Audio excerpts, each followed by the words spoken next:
Good morning, everybody. Bradley asked me to tie you guys a silly worm, just to kind of give you guys an idea how we do these beaded silly worms. So we're going to start with a TMC 2457, just a nymph hook, any really preferred hook you want. These are a size 8. We also have a 3mm bead. Now the trick to these beads is making sure that you get a bead with the opening large enough to fit the worm through. So we're just going to start here at the eye of the hook, and we're just going to dress our hook all the way back to the bend. It's always bent, but it's going to go there, come back to the front, trim that out. So now we're going to take our silly worm here. This is just a red one. It's one of our favorite little bluegill colors. They love a red worm.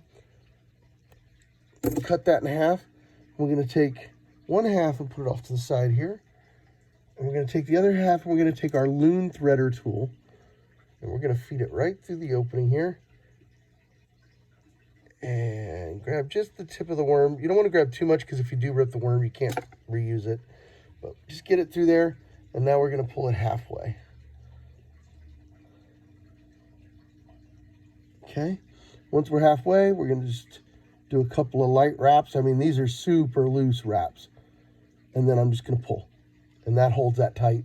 So now I'm pulling this tight. I'm trying to keep this one on top as I'm wrapping back. Wrap, wrap, wrap, wrap. So the real key here is to keep your layers, your wraps even. Try not to let too much of that worm squirt out because this silicone worm really does want to do that. So once I get back over the bend, bring it back to the front. I take my half that we discarded earlier, and I'm going to tie it in right behind the bead, just leaving a little bit of room for that first wrap, you know, for your threads up there. And then we're going to wrap back. Once again, making sure we try to avoid, yeah, see that little bubble right there. So I want to try and avoid as much as I can. It will cause your worm wraps when you go forward to separate a little bit. So try and keep them even. And then I pull it tight until this piece comes straight off the back of the worm. You can see it rotating. So I'm just going to go there, and now I'm going to wrap forward all the way to my bead. So now we're going to take just the smallest amount of super glue. And I mean, it needs to be super light. If you put too much, you will destroy this worm. So I'm actually going to rub off the excess.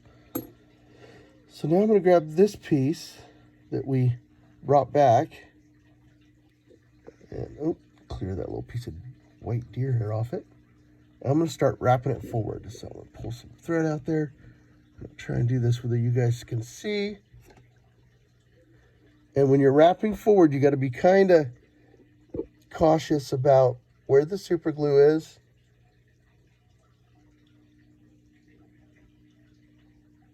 We get one extra one right at the bead. Boom. This stuff you really want to try and lock it in. The super glue helps though. If the thread was to come from underneath on top of the worm there, it would stay pretty good. So now we just build us a little thread bump here, right here at the nose, and do a little whip finish.